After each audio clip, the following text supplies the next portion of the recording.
जी sir, मुझे Rajasthan judicial service 2025 के अंदर मुझे सफलता मिली है विद 27th रैंक। और सर मैंने तैयारी 2023 के एंडिंग में शुरू कर दी थी और मैंने पिछला अटैम्प्ट भी दिया था, but due to some reason मैं उसको क्वालिफाई नहीं कर पाई थी, मेंस क्वालिफाई नहीं हो पाया था मेरा।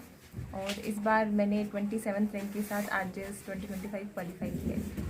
तैयारी किस तरह की थी और कितने घंटे पढ़ना पड़ा था और क्या क्या पढ़ना पड़ा था? सर मेरी स्ट्रेटेजी कुछ अलग थी, मैं घंटों के हिसाब से नहीं पढ़ पाती थी, मुझे टॉपिक्स रहते थे। मैं दिन की स्ट्रेटेजी ये क्लियर करती थी कि मुझे आज ये सब्जेक्ट या टॉपिक्स करने हैं, और उसमें मैं ये देखती थी कि दिन में चाहे वो 2 घंटे में कंप्लीट हो रहा है या 10 घंटे या 12 घंटे, जब तक वो नहीं कंप्लीट होता था मैं अपनी पढ़ाई छोड़ती नहीं थी। तो घंटों के हिसाब से की बजाय मैं टॉपिक्स पे ज़्यादा ध्यान देती थी। स्टडी कहाँ की आपने और कितने घंटे आपको पढ़ना पड़ा या तैयारी किस तरह से की? जो नए बच्चे हैं वो किस तरह से तैयारी करें? जी सर मैंने यहाँ से तैयारी शुरू करी थी। मैंने सेकेंड ईयर में मुझे यहाँ का संस्था का पता चला था और तभी से मैंने तैयारी शुरू करी थी। और ऑफलाइन में कुछ दिन आ पाई थी, उसके बाद मैंने ऑनलाइन संस्था जुड़ी हुई थी मैं। और चंद्रशेखर सर का इसमें बहुत बड़ा कंट्रीब्यूशन रहा है, वो मुझे बहुत मोटिवेट करते हैं। और इंटरव्यू के टाइम पे उन्होंने बहुत मोटिवेट किया। मैंने उनको बोला कि सर बहुत डर लग रहा है, मेरा फर्स्ट इंटरव्यू है, लोग पता नहीं कितनी बार दे चुके हैं, बट वो मुझे बस एक ही बात बोलते थे कि तेरे को बार बार क्यों जाना है, तेरे को फर्स्ट बार में ही करना है। और उनके बस आशीर्वाद से मेरा फर्स्ट टाइम में हो गया। और सर मैं जो नए जो विद्यार्थी उनको ये कहना चाहूँगी, कंटिन्यूटी बहुत एक बेस्ट चीज़ है। आरजेएस के अंदर कंटिन्यूटी रहना है, आपको ये नहीं देखना कि आपको 8 घंटे पढ़ रहे हो तो आप बस सारे आपको 365 दिन 8 घंटे ही पढ़ना है। कंटिन्यूटी होनी चाहिए, आपके टॉपिक्स हैं कि मुझे आज ये पढ़ना है, उस चीज़ की आपकी लगन होनी चाहिए, उस लगन से ही सब हो पाता है। और सिर्फ पढ़ाई से कुछ नहीं हो पाएगा, मैं ये कहना चाहूँगी। मैंने जितने भी मंदिर थे सबको मैंने प्रणाम किया है, जितने मेरे गुरुदेव थे मैंने सबको प्रणाम किया है। और एडवोकेट सुरेंद्र शेखावत सर, इनका बहुत बहुत बड़ा कंट्रीब्यूशन है। इंटरव्यू से पहले मैं इनसे मिली थी और उन्होंने मेरा नाम सेव करा था आरजेएस निकिता नाम से। और मुझे तब ये रिस्पॉन्सिबिलिटी लगी मुझ पे कि ये नाम एडिट नहीं होना चाहिए, ये नाम ऐसा ही रहना चाहिए। तो मेरे साथ में बहुत लोगों का पॉजिटिवनेस बहुत ज़्यादा साथ रही है। मेरे मम्मी पापा, मेरी सिस्टर, जब मैंने तैयारी शुरू करी थी तो मेरी दीदी बोलती थी कोई बात नहीं, तैयारी तो है, तो अगर तू नहीं करेगी तेरा तो होगा ही नहीं, पर करेगी तो होने के चांस तो है ही। मेरी दीदी, मेरे भैया, सबका ऐसा एक कोई भी पर्सन नहीं कि मैं उसको क्रेडिट ना दूँ, सबका बहुत बड़ा कंट्रीब्यूशन रहा है।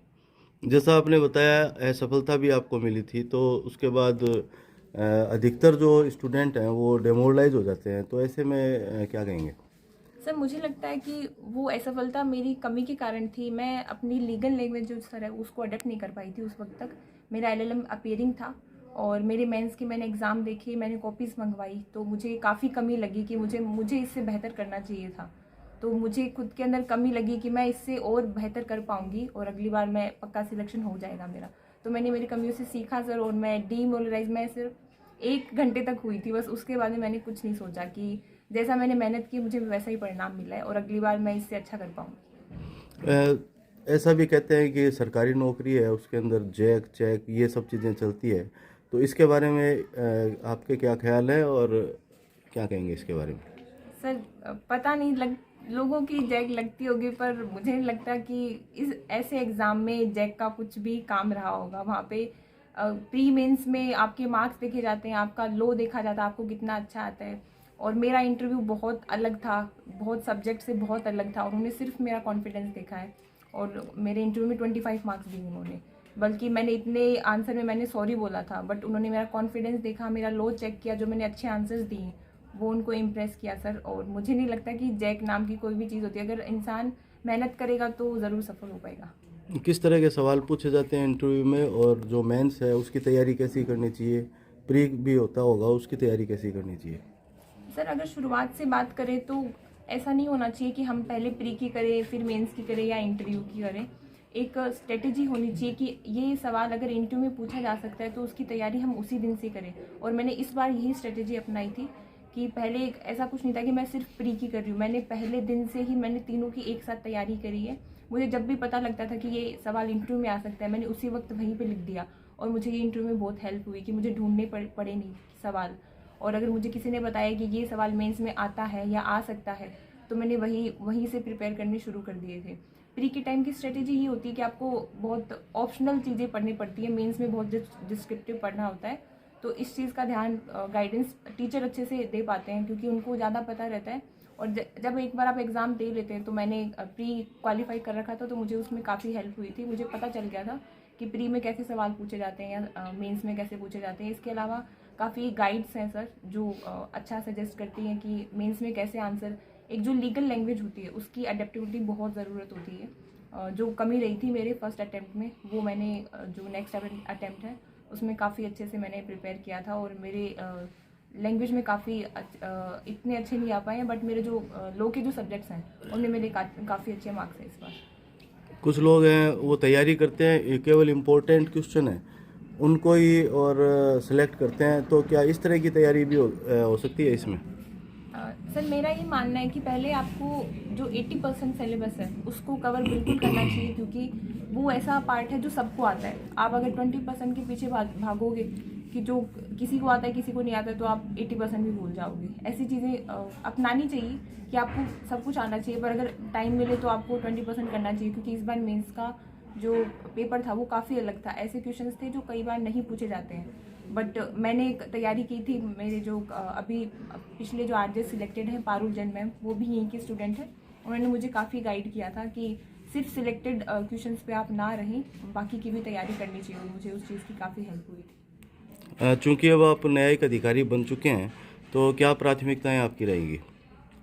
सर प्राथमिकता ये है कि मैं भगवान से यही प्रार्थना करती हूँ कि मेरी तरफ से कोई भी एक गलत फैसला ना हो, और भगवान को साक्षी मानकर मेरी तरफ से जो भी फैसला हो बिल्कुल सही होना चाहिए। मैं मेरे ऑनेस्ट ओपिनियन से वही करना चाहूँगी। तो ये हमारे साथ थे निकिता, जिनका आरजेएस के अंदर सिलेक्शन हुआ है, और इनकी जो बहन है पूजा, वो भी हमारे साथ में है। पूजा से जानेंगे सबसे बड़ी बात कि पूरे उत्तर भारत के अंदर, और एक ऐसी महिला जिन्होंने एक विशेष जो सब्जेक्ट है उसके अंदर और पीएचडी की है।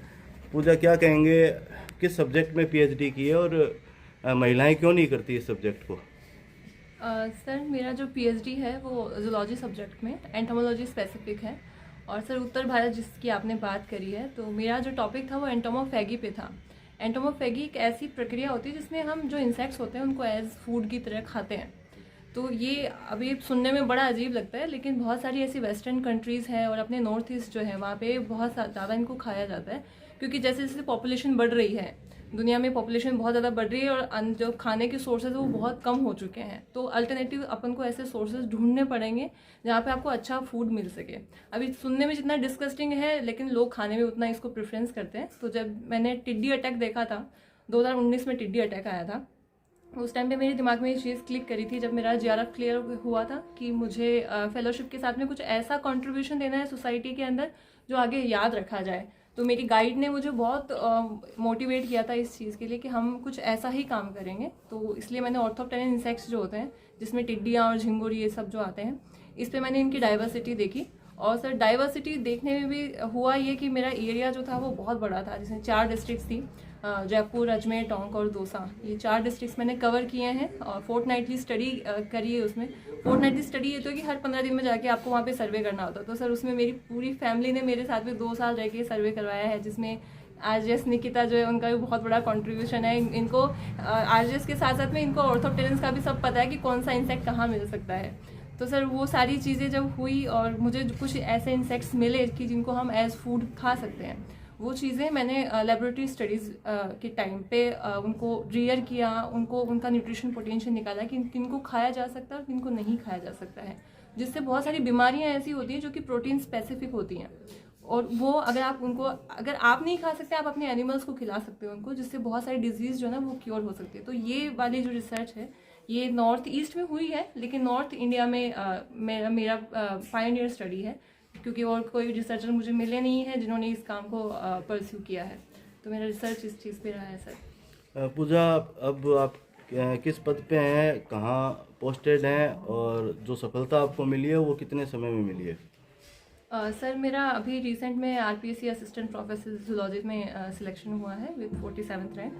और सर हुआ ये कि ड्यूरिंग पीएचडी आपको टाइम नहीं मिलता है, क्योंकि आपको एक पीएचडी जो होती है ह्यूमैनिटीज सब्जेक्ट्स जो होते हैं, जैसे कि हिंदी या इंग्लिश जो होता है वहाँ पे सर लेबोरेटरी वर्क इतना नहीं होता है, आपका फील्ड वर्क इतना नहीं होता है। मेरा वर्क ऐसा था कि फील्ड वर्क भी है, लैब वर्क भी है, उस टाइम पे आपको पढ़ना भी है।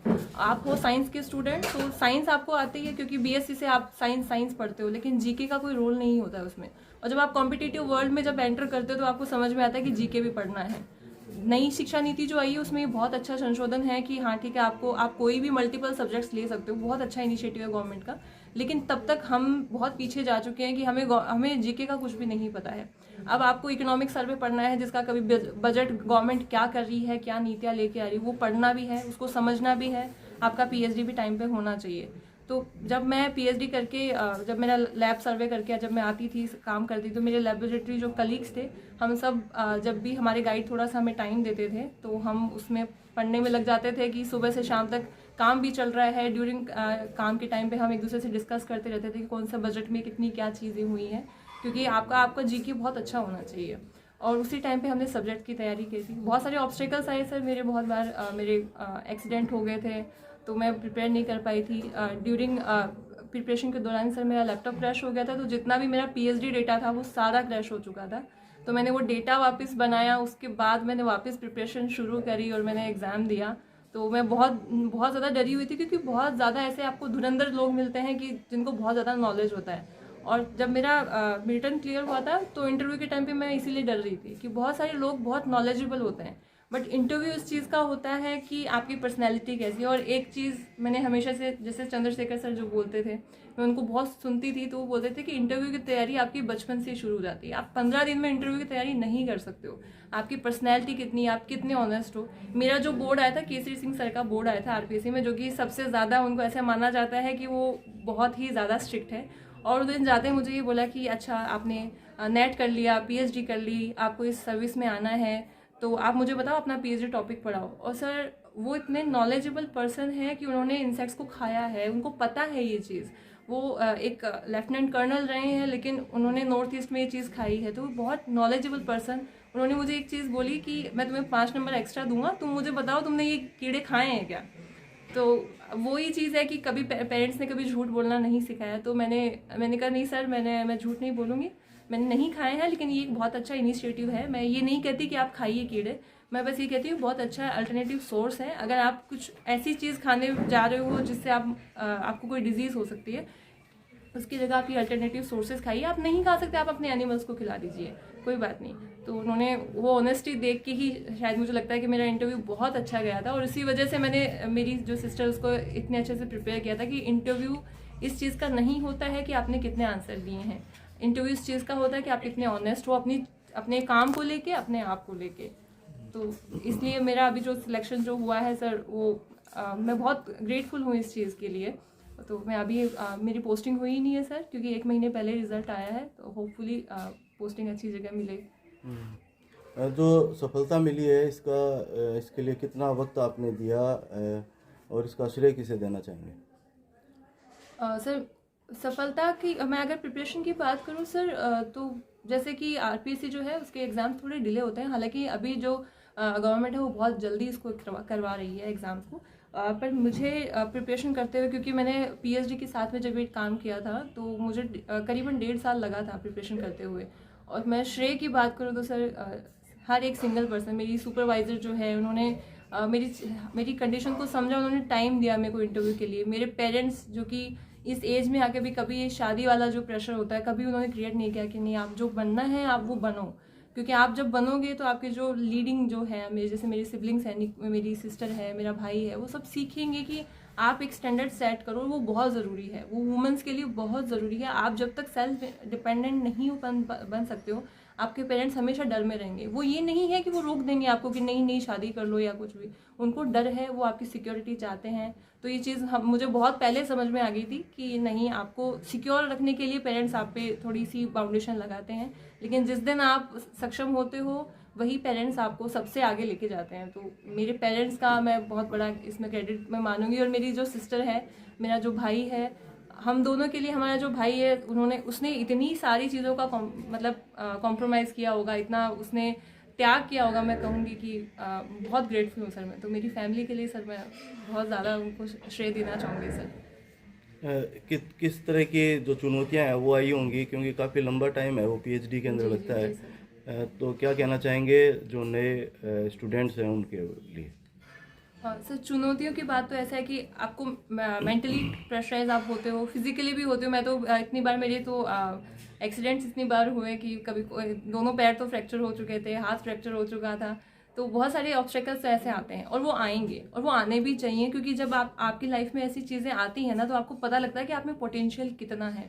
तो जो मेरी गाइड ने मुझे हमेशा एक चीज़ बोली थी कि सपने हमेशा बड़े देखो। जब बड़े देखोगे ना तो वो पूरे, और मैं सच में इस चीज़ में यकीन करती हूँ कि अगर आप बड़े सपने देखते हो तो वो सच होते हैं। और जब वो सच होते हैं तो आपको खुद पे बिलीव होता है कि नहीं, आप और आगे जाइए और आप और अच्छे स्टैंडर्ड सेट कीजिए। मैं सोचती हूँ कि मेरा रिसर्च ऐसा है तो मैं इस चीज़ में रुकूँ नहीं, मैं और चीज़ें करूँ। मैं अपनी सिस्टर को भी ये बोलती हूँ कि पीएचडी करना है तुझे भी, वो कुछ भी हो, अपनी अपनी चीज़ों को रोकना नहीं कभी। कोई एक जॉब मिल गया तो ये नहीं कि वहाँ पे रुक जाओ, उसमें और आगे बढ़ो, वो बहुत अच्छी चीज़ होती है। तो मैं यही कहना चाहूँगी सर। तो ये हमारे साथ थे पूजा और निकिता, जो दोनों सगी बहनें हैं और दोनों ने ये सफलता का परचम लहराया है और चूरू के लिए गर्व की बात है।